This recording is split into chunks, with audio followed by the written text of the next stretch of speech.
우리가 아직 죄인 되었을 때 그리스도께서 우리를 위하여 죽으심으로 하나님께서 우리에 대한 자기의 사랑을 확증하셨느니라. 그러면 이제 우리가 그의 피로 말미암아 의롭다 하심을 받았으니 더욱 그로 말미암아 진노하심에서 구원을 받을 것이니 곧 우리가 원수 되었을 때 그의 아들의 죽으심으로 말미암아 하나님과 화목하게 되었은즉 화목하게 된 자로서는 더욱 그의 살아나심으로 말미암아 구원을 받을 것이니라. 그뿐 아니라 이제 우리로 화목하게 하신 우리 주 예수 그리스도로 말미암아 하나님 안에서 또한 즐거워하느니라. 그러므로 한 사람으로 말미암아 죄가 세상에 들어오고 죄로 말미암아 사망이 들어왔나니 이와 같이 모든 사람이 죄를 지었으므로 사망이 모든 사람에게 이르렀느니라. 사랑하는 성도 여러분, 안녕하세요. 벌써 일주일의 한 주간 수요일이 되었습니다. 우리가 이번 주 한 주간은 또 약간 주제가 무겁습니다. 인간의 타락, 또 뭐 죄의 본질, 죄의 결과 뭐 이런 것들을 나누기 때문에 조금 좀 어두운 주제일 수도 있으나 우리들에게 굉장히 중요한 주제여서 우리가 이 시간들을 함께 잘 나누면서 또 우리 스스로에 대한, 우리 존재에 대한 깊은 이해들이 나누어지는 한 주가 되기를 소망합니다. 어제 그리고 그제 우리는 죄로 인해 우리 인간의 타락 그리고 그 죄의 본질에 대해서 함께 좀 나누어 보았습니다. 인간의 타락으로 우리가 어떻게 하나님과 멀어졌는지, 또 선악과 사건을 통해서 나누어 보았고, 또 그 속에서 나타난 죄의 본질에 대해 기억하고, 또 좋은 설교가에서 김영국 목사님의 강의로 또 함께 죄의 본질에 대해서 더 깊이 나눠보기도 하였습니다. 혹시 이것이 궁금한 분들은 어제와 그제 영상을 다시 한번 좀 정확히 보시고 또 오늘 이 강의를, 또 이 말씀을 좀 함께 나눴으면 좋겠어요. 그리고 난 이후 오늘은 그 죄에 대한 결과, 그리고 우리 신앙인의 그것에 대한 받아들임과 인정에 대해서 우리가 오늘과 내일에 걸쳐서 좀 함께 나눠보고자 합니다. 항상 그것이 우리가 어떤 의미인가가 우리가 항상 중요한 거예요. 그리고 그 의미를 알았다면 그것들을 삶에 적용하고 살아내는 게 제가 이 영상을 만드는데 아주 큰 목적이라고 할 수 있습니다. 지식만 채우는 건 결코 아니죠. 우리가 우리 죄로 인해 우리가 어떤 존재로 좀 변질되었는지 우리가 함께 좀 5가지 영역에서 한번 나눠보고자 합니다. 오늘은 3 영역에서 나누고요. 내일 나머지 2 영역을 나누고 또 이제 결과로 또 마무리하는 시간들을 가질게요. 오늘은 3가지 영상으로 이 3가지 영역에서 먼저 나눠보도록 하겠습니다. 첫 번째는 관계입니다. 관계. 제일 먼저 우리의 죄로 인해서 우리가 하나님과 어떤 관계가 되었는지를 좀 살펴볼 필요가 있습니다. 여러분도 계속 들어와서 아셨듯이 죄로 인해 우리는 하나님과 단절되는 존재로 변질되었습니다. 그래서 저는 죄로 인해 인간이 하나님과 함께할 수 없다, 이것을 하나님과의 관계가 단절되었다 라는 표현으로는 좀 너무 부드럽다, 이건 너무 좀 부족하다 라고, 너무 유한 표현이다 라고 생각이 됩니다. 틀린 말은 아닙니다만 좀 피부로 와닿지 않아요. 사실 하나님과의 관계 단절, 그럼 너무 평화로운 단어이거든요. 그래서 저는 이 부분을 이렇게 표현하고 싶습니다. 죄로 인해 하나님과 원수된 죄인들, 그러니까 오늘 우리가 하나님과 단절되어 어떤 존재였냐면 하나님과 원수 맺은 죄인들로 나락으로 떨어졌다라고 하는 사실이죠. 먼저 로마서 5장 10절, 그 로마서 3장 23절의 말씀을 제가 한번 읽어볼게요. 먼저 로마서 3장 23절의 말씀을 읽겠습니다. 모든 사람이 죄를 범하였음에 하나님의 영광에 이르지 못하더니. 아멘. 그 후에 로마서 5장 10절도 읽을게요. 곧 우리가 원수 되었을 때에 그의 아들의 죽으심으로 말미암아 하나님과 화목하게 되었은즉 화목하게 된 자로서는 더욱 그의 살아나심으로 말미암아 구원을 받을 것이니라. 아멘. 그렇죠. 사도 바울 선생님은 분명 우리가 하나님의 영광에 이르지 못, 죄로 인해서 하나님의 영광에 이르지 못하는 분리된 존재가 되었다라고 먼저 이야기하였고, 또한 이 로마서 5장 10절의 말씀을 통하여서는 오늘 그 죄인된 우리가 하나님과 원수지은 상태였다라고 이야기하고 있습니다. 그러니까 이는 사도 요한도 마찬가지인데요. 요한 선생님도 마찬가지인데요. 요한복음 15장 18절에서 19절에 보시면 이런 말씀이 있어요. 한번 잘 들어보십시오. 세상이 너희를 미워하면 너희보다 먼저 나를 미워한 줄 알라. 너희가 세상에 속하였으면 세상이 자기의 것을 사랑할 것이나 너희는 세상에 속한 자가 아니요 도리어 내가 너희를 세상에서 택하였기 때문에 세상이 너희를 미워하느니라. 아멘. 이렇게 돼 있어요. 즉 이 말씀들을 보면 우리가 분명히 알 수 있는 건 우리의 존재가 하나님과 단절되고 난 이후에 하나님과 우리 인간 또는 이 세상이 만든 세상에 속한 자들은 예수님을 미워하고 그 예수님을 따르는 자들도 미워한다 하였어요. 또 요한복음 1장에도 보시면 말씀 대신 예수님이 빛으로 이 세상에 왔으나 이 세상은 어둠이었으므로 어둠이 그 빛을 알아보지 못하고 오히려 죽였다. 뭐 이런 표현들이 나오는 거예요. 그러니까 즉 우리가 죄인됨으로 어떤 상태가 되었냐면 하나님과 그냥 관계만 단절된 상태가 아니라 하나님과 원수진 상태가 되었다. 그러니까 죄인된 우리는 하나님을 미워하고 하나님도 죄인된 우리를 심판하시는 그런 원수된 자리로 나락으로 떨어졌다라는 사실을 분명히 직시할 수 있어야 됩니다. 이것이 죄로 인한 하나님과 인간과의 관계의 결과예요. 첫 번째. 그러므로 이 죄가 얼마나 무시무시하냐면 이 온 우주를 지으시고 이 세상을 지으시기 전부터 우리 인간들을 계획하고 기대하고 기다리시던 그 하나님과 원수 맺게 하는 것이 바로 죄라는 겁니다. 여러분 상식적으로 원수 맺을 상대에게 원수를 맺어야 감당할 수 있죠. 즉 우리가 죄인된 상태라는 건 바로 이 온 우주의 주인이고 우리마저 창조하셨던 그 우리의 주인이신 하나님과 단절을 넘어 하나님과 원수된 상태가 되었다라는 것을 여러분 기억하시기 바랍니다. 그러니 아직도 그 죄인의 상태에서 머물러 있기를 원하시는 분들은 빨리 깨달으셔서 이쪽 하나님의 편으로 다시 넘어오시기를 바랍니다. 언제까지 하나님과 원수진 편에 있겠어요? 하나님과 끊어진 정도가 아니라 하나님과 원수 맺음에 있는 편에 언제까지 계시겠습니까? 생각보다 우리의 인생의 시간이 그리 길지 않습니다. 그러니 하나님의 원수진 쪽에서 이제는 하나님과 함께하는 편으로 속히 오시기 바랍니다. 그 길은 죄에서 멀어지는 길이다 라고 할 수 있어요. 두 번째, 우리가 죄인됨으로 인해 변질된 결과는 바로 우리의 현재 상태의 변질입니다. 즉 영원한 생명을 누리던 자에서 한계가 있는 인생 그리고 죽음을 기다리는 존재로 우리는 변질되었다라는 것을 알 수 있어요. 하나님과 동행하며 함께 살았던 그 에덴 동산의 삶에선 우리 인간들에게 처음에 하나님은 죽음이 없었지만 하나님의 말씀에 불순종하고 또 하나님과 같아지려는 그 죄의 원죄를 범한 우리에게 그 죽음이 찾아왔습니다. 물론 우리는 현재적인 죽음이 아니라 유예된 죽음의 삶을 누리지만 결국 우리는 태어나자마자 이 죽음을 향해 달려가는 존재의 나락으로 떨어지게 되었어요. 그러니까 우리 인간의 비극은 태어나자마자 죽음을 향해 달려가는 존재라는 거예요. 그렇지 않아요? 제가 로마서 6장 23절과 로마서 5장 12절을 한번 읽어볼게요. 잘 들어보십시오. 먼저 로마서 6장 23절을 읽겠습니다. 죄의 싹스는 사망이요 하나님의 은사는 그리스도 예수 우리 주 안에 있는 영생이니라. 아멘. 로마서 5장 12절입니다. 그러므로 한 사람으로 말미암아 죄가 세상에 들어오고 죄로 말미암아 사망이 들어왔나니 이와 같이 모든 사람이 죄를 지었으므로 사망이 모든 사람에게 이르렀느니라. 아멘. 그러니까 즉 죄의 결과는 뭐라 그래요? 사망, 죽음뿐이다 라고 성경은 확실하게 우리들에게 이야기해주고 있어요.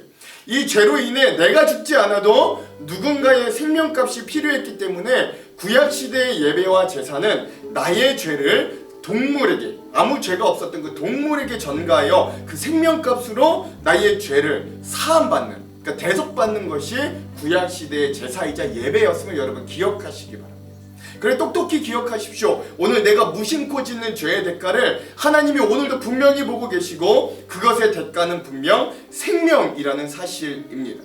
오늘 우리가 구약시대에 태어나지 않아서 다행이지, 만약 오늘 우리도 여전히 구약시대 이스라엘에서 태어났다면 얼마나 많은 가축들이 우리의 죄를 위해 죽임당하여 했을까요? 만약에 그걸로 사하지 않으면 하나님이 그 죄로 우리를 죽이실 거니까요.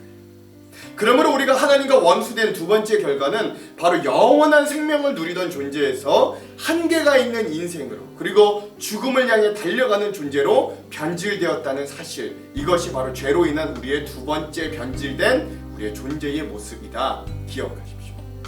오늘 나눌 세 번째 우리가 죄인됨으로 인해 변질된 결과는 바로 우리의 신분의 변화입니다. 신분의 변화. 즉 우리가 하나님과 동행이 가능했던 신분, 하나님의 자녀였던 신분에서 죄로 인해 어떤 신분으로 바뀌냐면 죄의 종노릇하는, 죄의 노예가 된 신분으로 변화되었다. 이것을 여러분 기억하시기 바랍니다. 하나님과 함께 동행이 가능했던 에덴 동산에서의 인류의 삶, 아담과 하와의 삶을 기억해 보십시오. 그리고 그 아담과 하와가 그 에덴 동산에서 쫓겨나왔을 때 그때부터 우리 인류는 죄의 노예가 되어 살아왔습니다. 기억해 보십시오. 아담과 하와가 에덴 동산에 쫓겨난 이후에 성경에서 가장 먼저 기록된 사건은 가인이 동생인 아벨을 돌로 쳐서 죽인 살인 사건이 가장 먼저 드러난 형제 살인 사건이었다. 그러니까 하나님과 떨어진 인간은 결국 형제를 살인할 만큼의 죄의 종노릇하며 살아갈 수밖에 없는 존재로 나락으로 떨어졌다라는 걸 여실히 잘 보여주는 장면이라고 할 수 있죠. 제가 로마서 6장 17절에서 18절의 말씀을 한번 읽겠습니다. 하나님께 감사하리로다. 너희가 본래 죄의 종이었더니 너희에게 전하여 준 바 교훈의 본을 마음으로 순종하며 죄로부터 해방되어 의에게 종이 되었느니라. 아멘. 그렇죠. 즉 이 바울 선생님은 우리가 예수 그리스도를 만나기 전에 어떤 상태였냐면 죄인된 상태에서는 죄의 종노릇하는, 죄의 노예로 살아갈 수밖에 없는 존재였다라는 것들을 우리들에게 알려줍니다. 그 죄의 종노릇한 사람들의 특징은 뭐냐면 이생에서의 삶은 뭐냐면 이생의 정욕과 안목의 정욕과 육신의 정욕과 안목의 정욕과 이생의 자랑을 가지고 살아가는 특징을 가지고 있는 게 바로 이 죄의 종노릇하는 사람들이다라고 할 수 있는 거죠.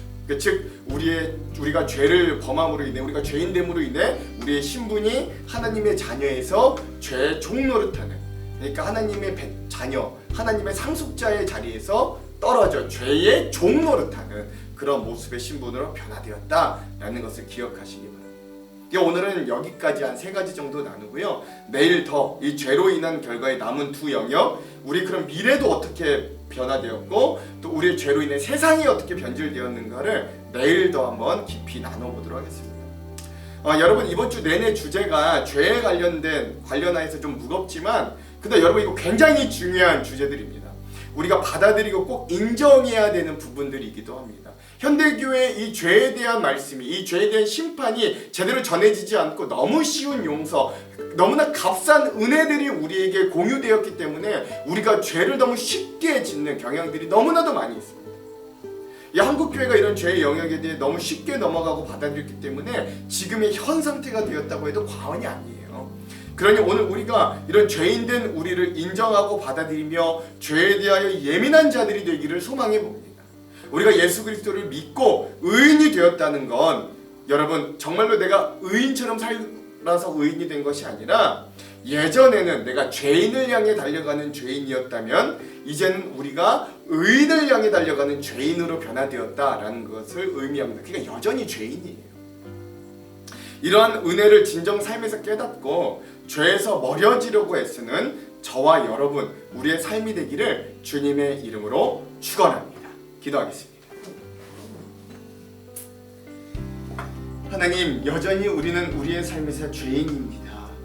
우리의 죄로 인해 우리가 하나님과 관계에서 단절되었고 심지어 하나님과 원수되었고 또 하나님, 우리의 삶이 영원한 생명에 있어 죽음을 맞이할 수밖에 없는 존재로 나락으로 떨어졌고 또 우리의 신분이 하나님의 자녀 상속자에서 하나님 죄의 종노릇하는 하나님 그런 신분의 나락으로 떨어질 수밖에 없었음을 오늘 나눕니다. 오늘 그런 우리의 존재들을 인정하며 나아가기를 소망합니다.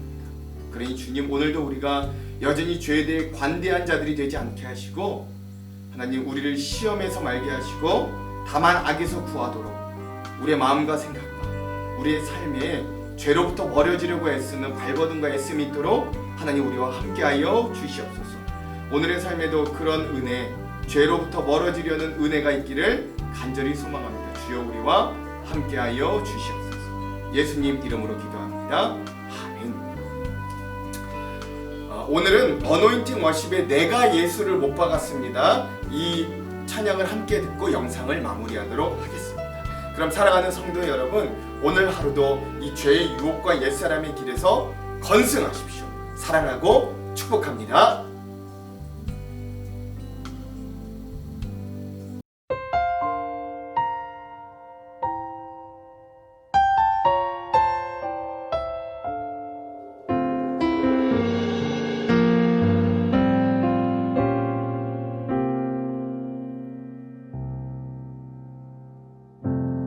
예수, 흠도 죄도 없는 당신이 깊이 감춰둔 내 죄로 인하여 하나님의 어린 양 속죄의 제물 되어 저주받은 나무에 달리셨네.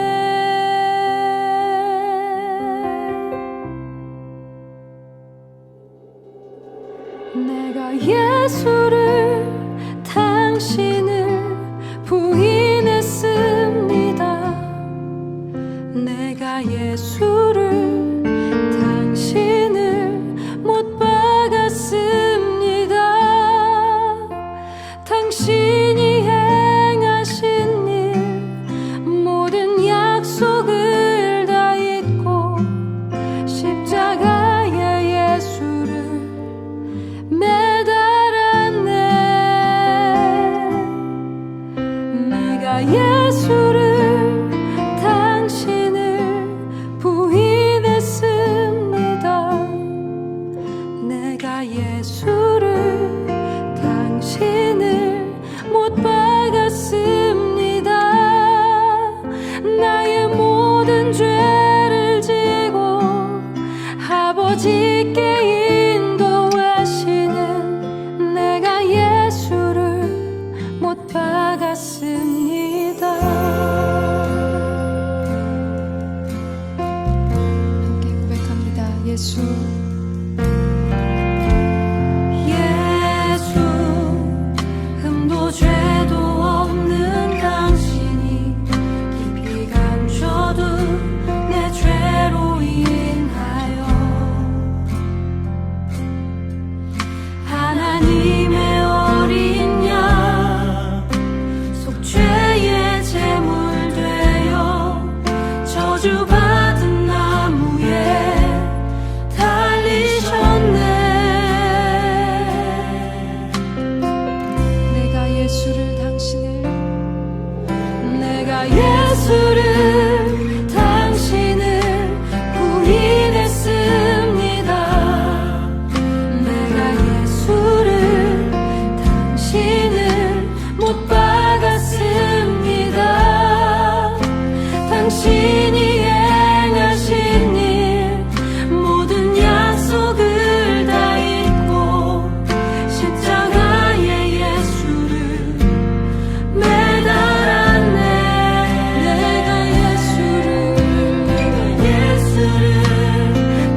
참 많은 사람들 향해서 손가락질 하고 있더라고요.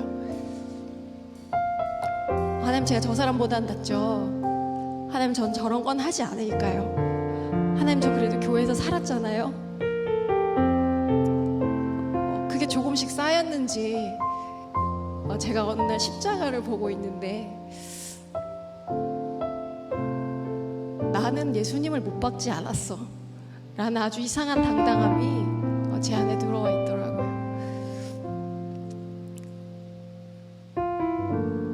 우리 계속해서 다시 노래할 때는 그래서 다시 붙이게 된 2절 가사로 고백할 텐데요. 자신을 스스로를 사랑이시고 평화의 왕이라고 소개하시는 분, 우리 그분의 이름과 그분의 인격을 붙잡고 우리 다시 한번 그 주님을 찬송하면 좋겠습니다. 예수 참 사랑과